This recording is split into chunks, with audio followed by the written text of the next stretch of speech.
Good morning, everyone. My name is Shawn Burke, and I'm an ASEA athlete.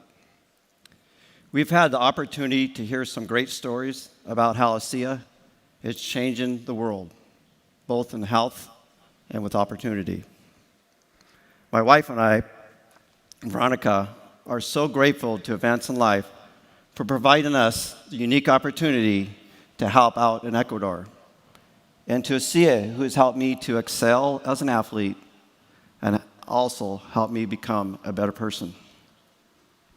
After a return from Ecuador, Kim Larson heard my story and asked me if I would share it with you. And I'm going to try. My story is a bit personal, and I hope you will bear with me as I tell it. I'm pretty nervous, as you can probably tell.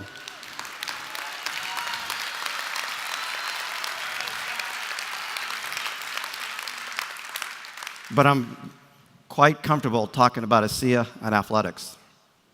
My story is a bit harder for me to share. As an athlete, even with the incredible benefits of ASEA's products, I still have to maintain stay competitive at a championship level. So far, that's resulted in 3 silvers, 53 golds, including an overall championship recently at 59.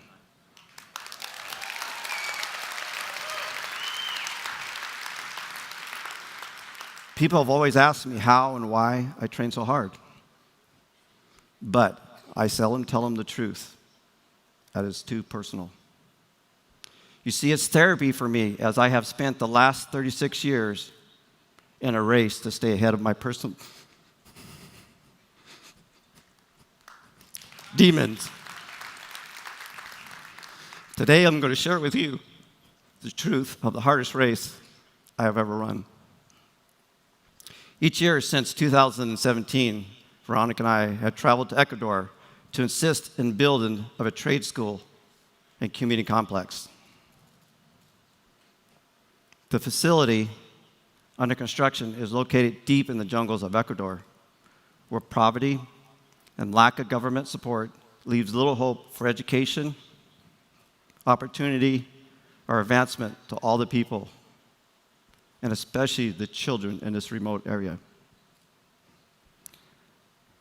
Over the past 3 years, Veronica and I have seen not only the construction of the school,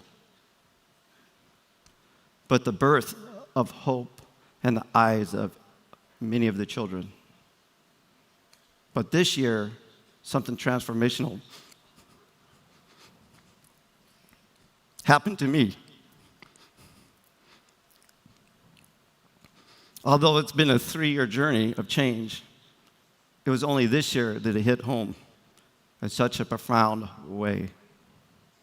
You see, 36 years ago, long before I was a ASEA athlete, I was a young Army Ranger propelling into the jungles of Panama, sent there to seek and destroy. As a young soldier, I've served our country proudly and did what I need to do to accomplish my mission, and I fought to defend my friends.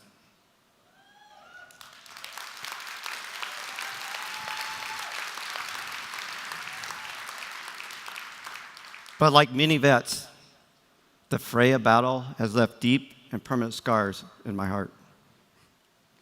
I was left emotionally guarded, isolated, and alone. Yes, even in a room full of friends, family, and loved ones.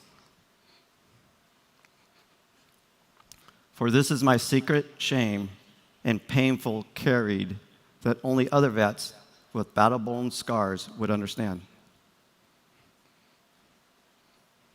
These personal demons have always been difficult for me to talk about.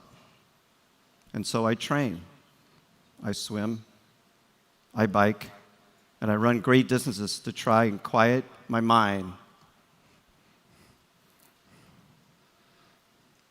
and fend off the ghosts that have haunted me so long.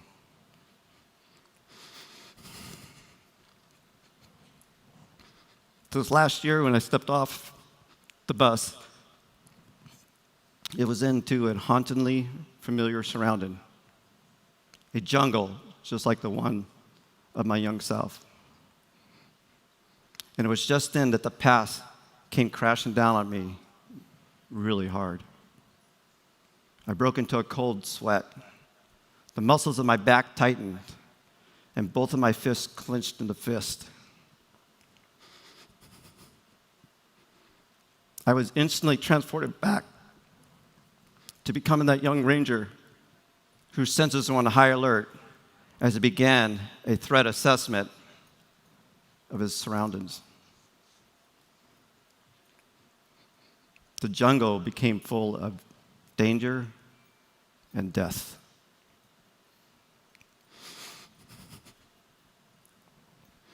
This echo of the past was broken by the laughter of small children swarming us in welcome. Many we recognized, many remembered us as well. Veronica, my beautiful wife of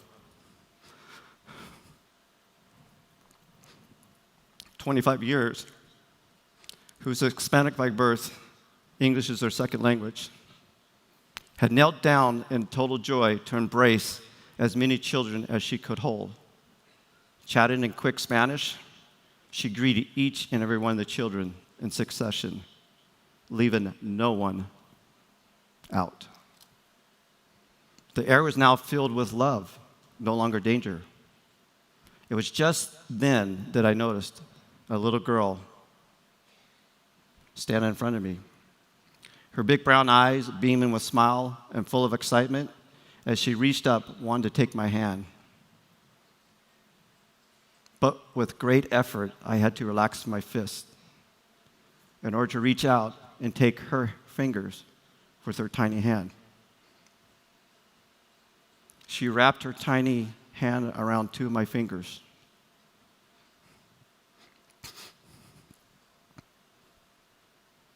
And led me forward.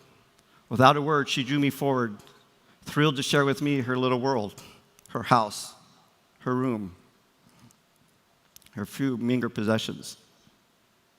And in her innocent joy and excitement, she never noticed the tears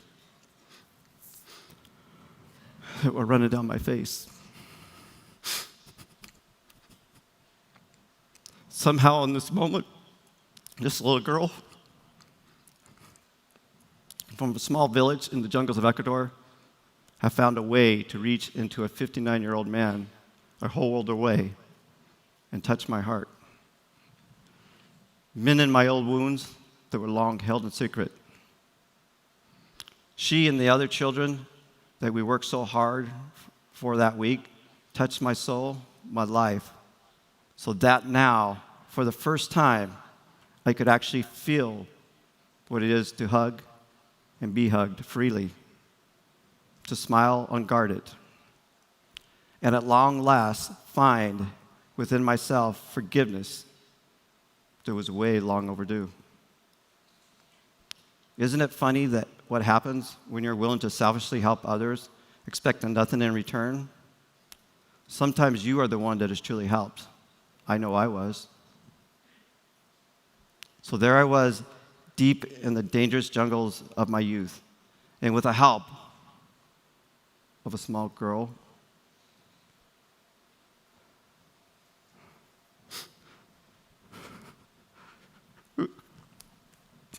led a wounded soldier across the finish line. I have found peace at last. Thank you.